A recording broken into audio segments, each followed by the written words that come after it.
ఎన్నిసార్లు కౌశికికి సీమంతం చేస్తారా నాయన డెలివరీ అయిపోయేలోపు. ఆల్రెడీ ఒకసారి చేశారు సెకండ్ టైమ్ ప్రెగ్నెంట్ అయ్యాక. అప్పుడు ఈ నిషిక, వైజయంతి వాళ్ళ రచ్చ రచ్చ చేసి ఇంకా కౌశికి వాళ్ళ అత్తయ్యనైతే అరెస్ట్ చేయిస్తారనమాట. కౌశికి వాళ్ళ అత్తయ్య అరెస్ట్‌కి కారణం కౌశికి అనుకోని సురేష్ అప్పుడు దూరం అవుతాడనమాట అసల. ఇంకా అసలేం జరుగుద్దంటే ఇంకా కౌశికి అయితే యువరాజ్‌ని వెతుక్కుంటూ వస్తదనమాట. ఎందుకంటే ఆల్రెడీ అక్కడ సీఎం మీద అటాక్ జరిగింది కాబట్టి యువరాజ్ ఎక్కడంటే అక్కడ ఉండడం మంచిది కాదని చెప్పి కౌశికి అయితే యువరాజ్‌ని తీసుకొద్దామని వెతుక్కుంటూ వస్తదనమాట. ఇంకా యువరాజ్ సీఎం తలకి గన్గురి పెట్టడం చూసి ఇంకా కౌశికి షాక్ అయిద్దనమాట. అసలు ఈ యువరాజ్ ఏంటి రౌడీలకు హెల్ప్ చేస్తున్నాడు అసల, ఈ తప్పు నేను చేయనివ్వనని చెప్పేసి రాయితో అయితే మన యువరాజ్కి అయితే కొడద్దనమాట. యువరాజ్ గన్ కింద పడేస్తాడనమాట. ఎవర్రాది అని. ఇంకా కౌశికి యువరాజ్కి కనిపించకుండా పక్కన దాక్కుంటుంది ఇంకా. అలాగా యువరాజ్ బస్తీకి నా మీద ఎవరు అటాక్ చేశారని అంతా చూస్తూ ఉంటాడు ఇంకా. ఇంకో పక్క సందట్లో సడేం మీననైతే తప్పించుకుంటాడనమాట. యువరాజ్ గన్ కింద పడేశాడని తెలుసుకొని ఇంకా దాత్రి రౌడీలందరినీ కొట్టేసి సీఎం కూతుని కాపాడైతే తీసుకొస్తానమాట. ఇంకా దాత్రి అయితే ఇంకా మళ్ళీ మీనన్ మిస్ అయ్యాడు. అమ్మ సీరియల్ చివరికి వచ్చేదాకా మీనన్ నీ చేతికి చిక్కడు, ఇంకేదో లాస్ట్కి వచ్చాక నీకు చిక్కిస్తారు. ఆ నిండు నూరేళ్ళ సావాసం సీరియల్కి వచ్చాడు ఆ మీనన్, అక్కడ కూడా ఏదో రచ్చబుట్టించడానికి అక్కడికి వచ్చి తీసుకెళ్ళిపో, ఆ మీనన్ అరెస్ట్ చేసుకో దాత్రి.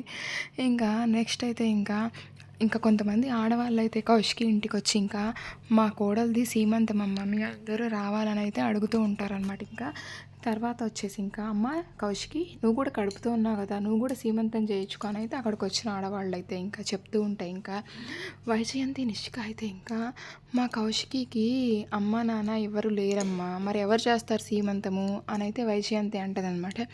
మా కోడలకు కూడా అమ్మ నాన్న లేరమ్మా, అందుకే మేమే చేస్తున్నాము అని అయితే అక్కడ వచ్చిన ఆడవాళ్ళు చెప్తూ ఉంటారనమాట. ఇంకా తర్వాత అయితే ఇంకా కౌశికి నాకు ఈ సీమంతం ఏం వద్దులే అని అంటూ ఉంటుందన్నమాట. ఇంకా కౌశికి మాటకు వైజయంతి నిష్క కూడా అవునవును వదిన వద్దంటుందిలే వదిలేసేయండి అని అంటూ ఉంటే దాత్రి కేదార్ అయితే మేం చేస్తాం దగ్గరుండని పట్టుబడతారనమాట.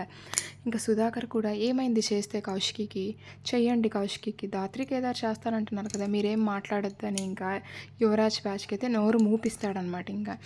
అసలు ఈ సురేష్ది కౌశికిది ఇద్దరిది ఒకటే మనస్తత్వం అండి.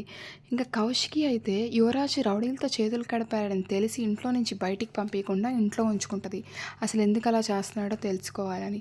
అదే తన హస్బెండ్ తప్పు చేస్తే అపార్థం చేసుకొని దూరం చేసుకోవడానికి కూడా రెడీ అయిపోద్ది. సేమ్ సురేష్ కూడా అంతే అండి. వాళ్ళ అమ్మ అరెస్ట్ అవ్వడానికి కౌశికియే కారణం అనుకొని కౌశికిని దూరం పెడతాడు.